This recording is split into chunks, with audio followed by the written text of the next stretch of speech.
కూర్మావతార కథ. సముద్ర మథనము. పూర్వం దేవతలు, దేవులు మరియు అసురులు, రాక్షసులు అమృతాన్ని పొందాలని సంకల్పించారు. అమృతం అనేది అమరత్వాన్ని ఇచ్చే అమూల్య రసం. అది సముద్రం లోతుల్లో దాగి ఉంది. దాన్ని పొందడానికి వారు సముద్రాన్ని మథించాలని నిర్ణయించుకున్నారు.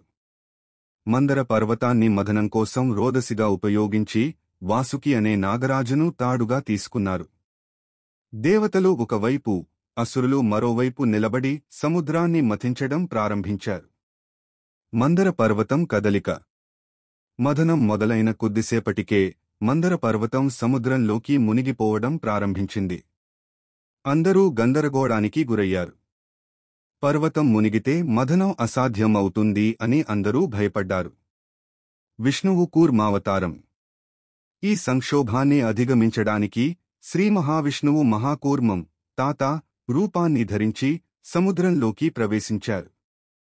తన వెనుక తలపైన మందర పర్వతాన్ని ఉంచి దానికి ఆధారం ఇచ్చారు. ఇలా మథనం మళ్లీ ప్రారంభమైంది. దేవతలు, అసురులు సముద్రాన్ని తిరిగి మథించడం కొనసాగించారు. అమూల్య రత్నాలు మరియు అమృతం. సముద్ర మథనంలో అనేక అమూల్య వస్తువులు మరియు దేవీ దేవతలు ప్రాకటించాయి.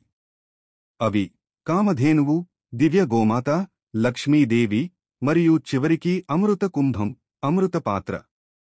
సంసారానికి శాంతి. శ్రీ మహావిష్ణువు తన మాయతో అమృతాన్ని దేవతలకు అందజేశారు. దీనివల్ల వారు శక్తిమంతులై సమసమాజంలో సమతుల్యతను స్థాపించారు. సారాంశం.